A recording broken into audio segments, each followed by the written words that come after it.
Sure. Laura McPherson, and I am a writer and editor. Oh, sure. Yeah. So my family primarily raised me up in Chicago, actually a suburb of Chicago, West Chicago. And with brief interregnums living in other places, I've mostly stayed in the Chicago area since the age of about 8 or so.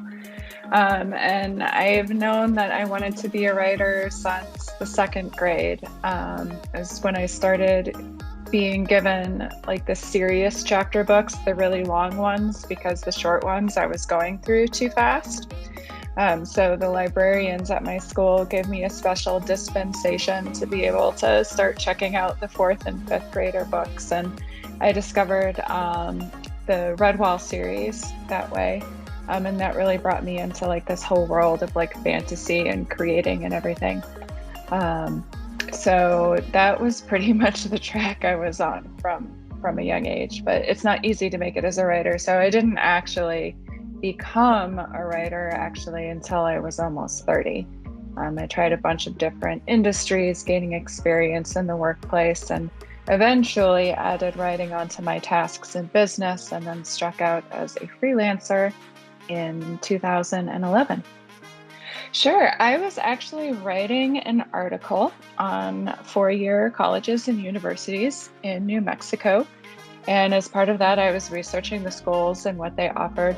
And at that time, I had equivalent to an associate's degree, although the associate's degree hadn't been awarded in transfer credits. And I saw ENMU had a competitive transfer scholarship.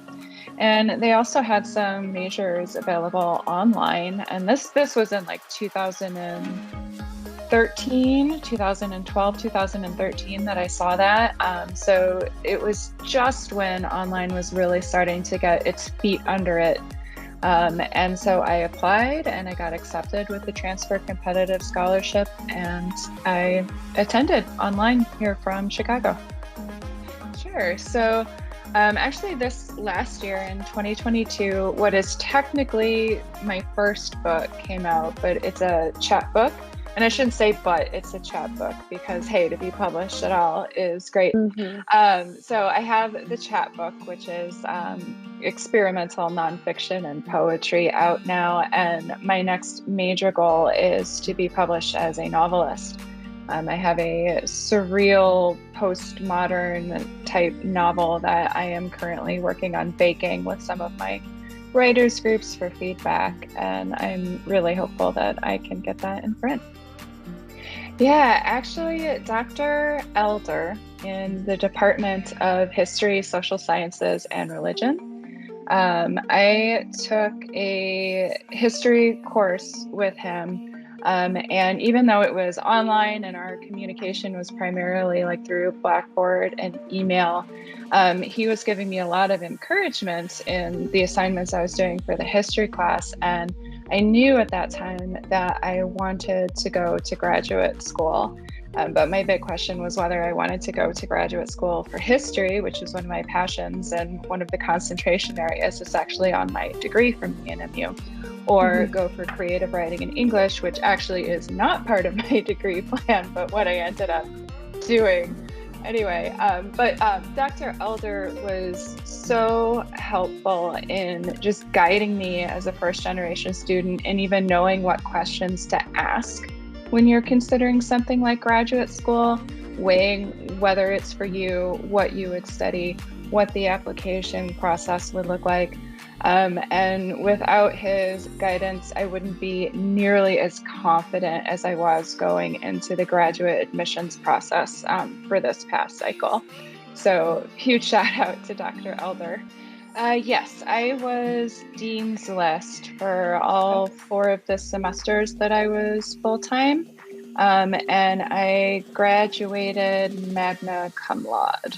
Okay, so I was lucky in that I was able to go to a really good high school, and I had a bit of a disadvantaged background, so it was a little bit of a question how I would make college work when it came time for me to start studying.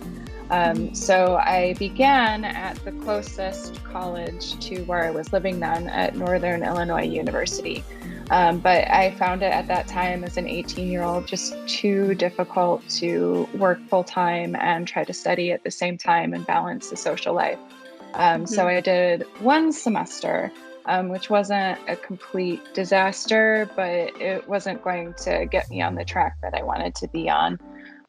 So there was this kind of pattern where I would be working full time and save up enough money and then get a kind of job that would let me go to school for a little bit, then go to school for a couple semesters, and then rinse and repeat the cycle. As I mentioned, I was a transfer student. So I didn't really have any guidance on how to be making it work for me. But when I got to ENMU, with the online and also with professors who were maybe a little bit more used to working with non-traditional and adult populations of students. And also I was a little older at that time. It was a bit easier. I'd like to say it is definitely challenging for first generation students. So finding a school like ENMU that has not just advisors on staff, but faculty like Dr. Elder and also Dr. Shirley Rawlinson. I believe she's still at ENMU. I had a very positive experience with her as being kind of like a faculty advisor, encouraging me in what I was doing and what I could do and what to reach to. That meant a lot, and I think that's why I ultimately was able to finish my degree at ENMU. Reading. So I read quite a lot, and I'm actually a freelance academic right now. I've been doing some work in Pynchon and postmodernist studies. Pynchon is Thomas Pynchon, Pynchon, if you don't happen to be familiar. But I actually presented at International Pynchon Week last year in Vancouver at the University of British Columbia, Vancouver. So my hobby was writing the paper that got accepted to the conference for a few months. And now I'm trying to get that published in a peer-reviewed journal.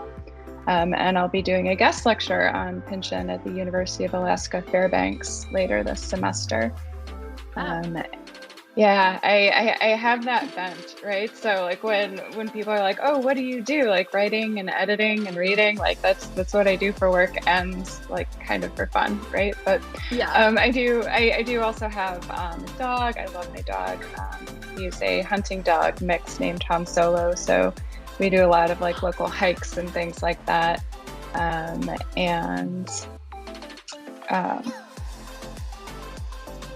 I suppose that's pretty much it. I like to travel and things like that, but during COVID, right, there hasn't been a huge amount going on. So I think right now, it's just becoming more established as a writer is something that I'd like to do. I've had some short stories and poems and a chapbook out, and I'd like to just keep on that grind and see how far that I could take it. Yeah, I'm working on a book. And then I am long-term trying to get myself situated to possibly pursue a faculty position in creative writing and literature. As I mentioned, I've done some conferences and I have the guest lecture coming up, which I'm preparing for. And I really do love to teach. During the pandemic, I've been volunteering as an English as a second language tutor as well. So trying to juggle that, reading, writing, literature, being an active participant in creating literature, but also in the teaching of it, I think is long-term something that I am setting my sights on. It's a major reason that I'm going to grad school. Was even though I was studying online, ENMU put its resources behind those online classes and those online degree tracks. So I never felt disconnected from my fellow students or from the professors. It was always very clear to me, you can talk to people, you can form relationships with people. So I think being part of that community, even from a distance, being here in Illinois was the standout part of my education, besides the education itself.